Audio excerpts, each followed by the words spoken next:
Hi there, Sam Sorbo here. This is the Sam Sorbo Show. My guest is Dr. John West. He's the vice president and a senior fellow at the Seattle-based Discovery Institute, where he also serves as managing director of the Institute's Center for Science and Culture, which he actually co-founded with philosopher of science Stephen Meyer, who's been on the show before. Let me introduce you now to Dr. John West. Welcome to the program. Thank you very much. Yeah.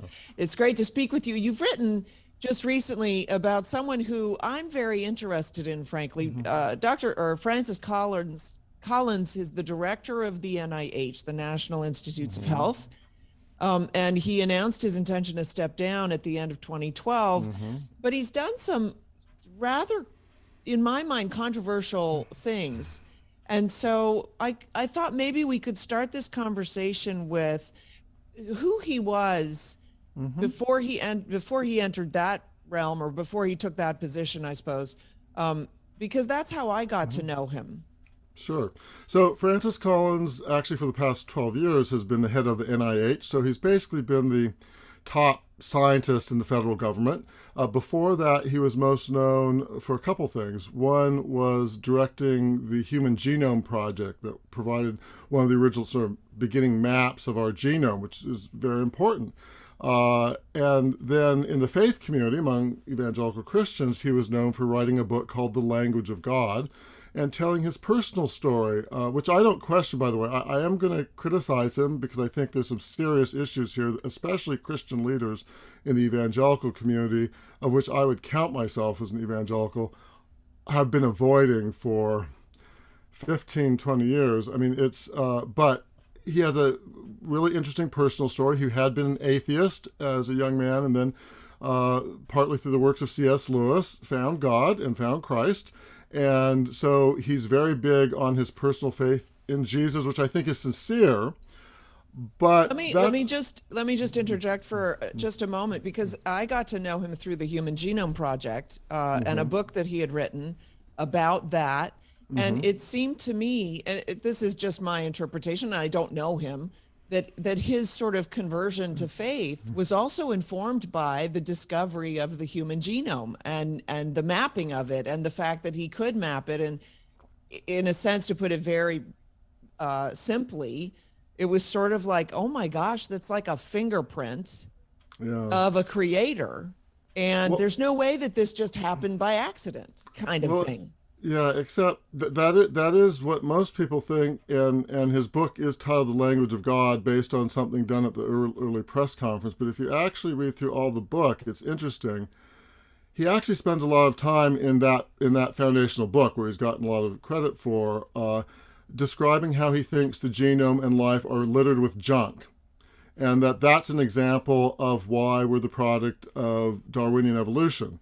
And so in a strange sort of way, actually, he doesn't think the genome or DNA really is the fingerprint of God. I mean, maybe in some way, but he actually thinks that the genome, he actually says at one point in the book that close to 45%, which actually turned out to be not true. I mean, is basically junk DNA, functionless, flotsam and jetsam. And, this is showing that we actually weren't directly, he's implying there that we weren't sort of directly created by a process specifically directed by God, because there's so much junk and non-functional stuff in there.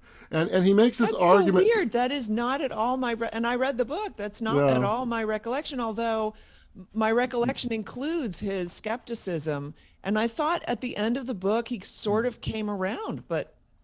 Well, it's a double-minded book. No. I mean, it's a double-minded book. So he does in the book talk about how he doesn't think Darwinian evolution could produce morality, and that was sort of key to his conversion. He does talk about fine-tuning and think that in cosmology there's some evidence of what we would call design. But when it comes to biology, which is sort of the holy grail where you cannot question Darwin, he actually has two positions. One is he's saying, our genome is littered with stuff and so this is an example of why God didn't really direct it. It was this evolutionary process, which he implies is in some sense unguided. But then I think he does realize that that's a problem for many Christians and maybe for himself. So then he offers another option, which also is highly problematic, where he actually says on one page that, well, perhaps God did guide. He actually uses the word could, so he doesn't actually definitively say that God did specifically guide the development of life. But then he says, well, but maybe God made it look like a random and undirected process. Well, I'll just tell you, 2,000 years of Christian theology, let alone the Bible, talking about the heavens declare the glory of God. The Bible doesn't, and Christian tradition doesn't teach that God hid his actions in creating life. In fact, it says the opposite. And so offering even that as an option, that, well, maybe God did direct, but he made it look random and undirected, is, I'd say, not a great faith-science integration. Right. And you know, I didn't make a full study of who Francis Collins was. I came away from the book with a favorable impression. But I think what you're referring to is I think it's called evolutionary creationism. Yeah, it goes by different terms: theistic evolution, evolutionary creation. He termed the term biologos, which he got from John, which is actually a very interesting story theologically, and the history of the Christian faith. So he takes that from, the logos, Christ, that's mentioned as, the creator of all in John 1:1, and then bios, life, biological life. The interesting thing is, if you go back to the early church fathers, the reason why John wrote his gospel, according to one of the early church fathers, was to counter an error being preached at the time, which was that God himself was not directly involved in specifically directing the development of life. One of the Gnostic teachers, Cerinthus, taught that. And so in early John, where it says that, in the beginning was the Word was with God, and that basically everything, nothing, not one thing in all creation was created without him, they were actually counting a view that is, I would say, very like some of the things that Francis Collins has dabbled in. But I agree. Look, Francis Collins, I'm not questioning the sincerity of his faith. He has a wonderful story from being an atheist materialist as a young man and then becoming a Christian. And that's why I think many people look up to him. And I think also because of the double-mindedness of that book, where he says good things, but then there are these other strange things that I think, people remember, the title, The Language of God, and the good things. Right. But I guess the reason I'm highlighting, that book came out in 2006. The reason why I'm highlighting that is I think that the seeds of what I could focus on today about his record and what he's been doing, really you can see it in that book. Even some of the things on pro-life, there's an appendix to that book where he sort of cast doubt on the idea that life begins at conception. And so I think that you actually, if you go back and reread that book, you will actually see a lot of the roots of, maybe they're not so prominent, sort of because the double-mindedness, and there are good things in the book, but you can see really where he ended up going, unfortunately. And for me, it's troubling because I don't think our personal faith in Christ for a public official who can do a lot of damage and hurt immunizes you against accountability. And Francis Collins is a very folksy guy. He's a very gregarious guy, so he forms a lot of friendships with, leading pastors, leading theologians, and they've sort of been very uncritical no matter what he's done, and not even being willing to engage the public things he's done that are actually really hurtful, I would say, both to the witness of Christ, but to individual people, and really is not something to uphold as a model. So let's get into that, because this piece that you wrote gets into that. This is very current day stuff. And so where is the departure that you see here? So I think there are actually many, but and I haven't written about all of them yet, but two big things. I think one is his record on life. And most people would, consider evangelical Christian, he must be pro-life. Well, no, actually, he has defended eugenic abortions of killing, our society has said it's important, so therefore, it's okay, of Down syndrome kids. But then, as director of NIH, some people may know that he was a big champion of embryonic stem cell research, which involved the destruction of human embryos. What they may not know, because a lot of this just came out this year, is that he actually has overseen massive, fairly substantial federal funding for organ harvesting from aborted babies that are as old as 42 weeks. And frankly, this is another thing. His NIH has tried to cover it up. Some of the information I'm giving Hold you on. now came I'm out. sorry. Yeah, Hold on. sure.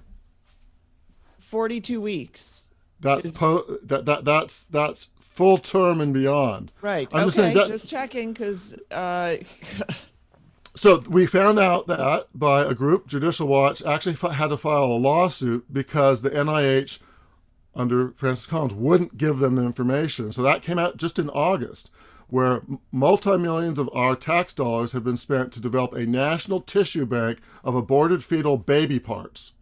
And for the research they want to do, you have to have, I think it's from 6 weeks to 42 weeks, because they need the organs, they need the, that's what they need for the research. And so he has funded, and I'll say, I've asked his media people, I've sent in requests, how do you justify this? And crickets, they won't respond. He won't respond. But that's not all.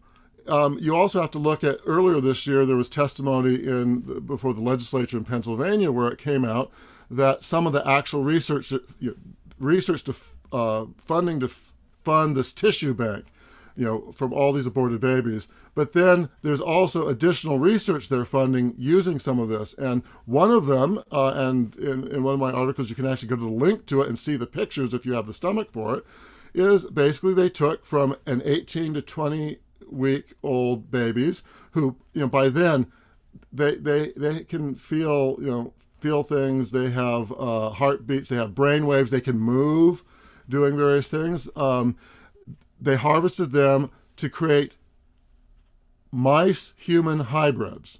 And they took the organs, they pulverized them up in various ways and used them, and then they cut the scalp out of the babies and latched them on to the mice to do some various research, and he funded that. And again, he hasn't wanted to respond on that.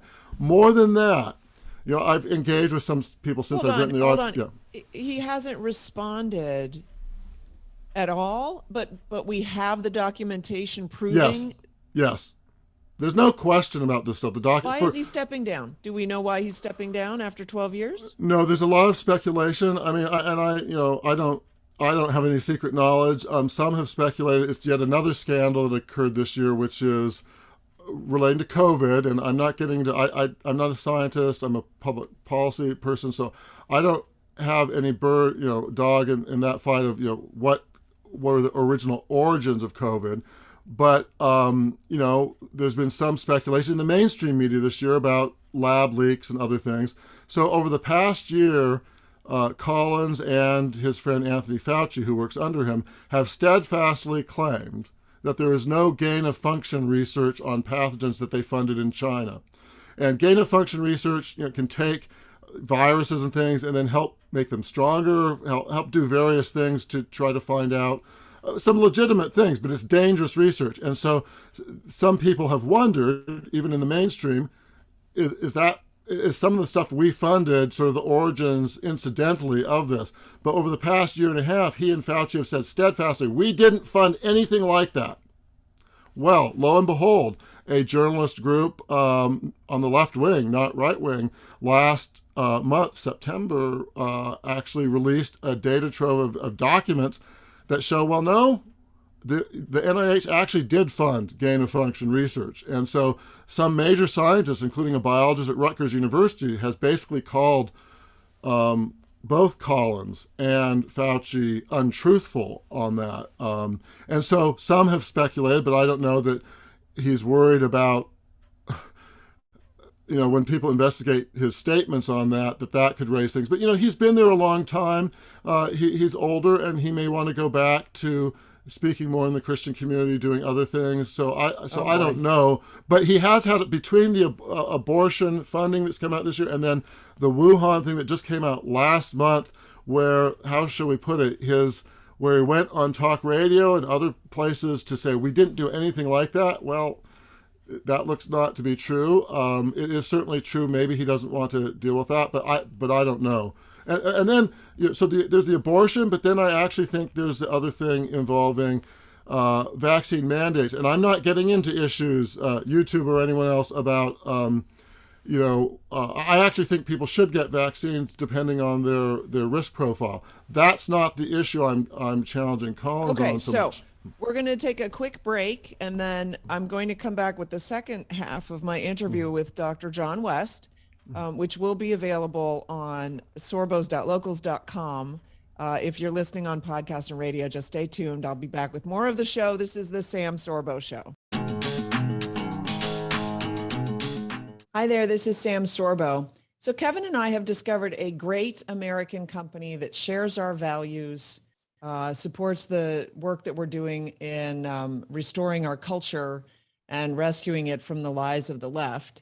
And they are called NutraMedics.com with an X, NutraMedics. So check out sorbo.nutramedics.com for great health and wellness products, like my favorite, the Stress Support Kit, which I've been using every day, twice a day. I find it very effective. And so that's my tip for the day. Go to sorbo.nutramedics with an X.com. And don't forget to use the code SORBO at checkout for 20% off. By the way, they're only running this for a short time. I think it ends at the end of this month. So check it out and let me know how you do. You can go to samsorbo.com for all things Sam Sorbo, including emailing me. And if you want a copy of that really fabulous poster behind me, my Words for Warriors poster, very proud of it. It's selling like hotcakes, which is also a lot of fun. So go to samsorbo.com and we'll see you there. Thanks for tuning in.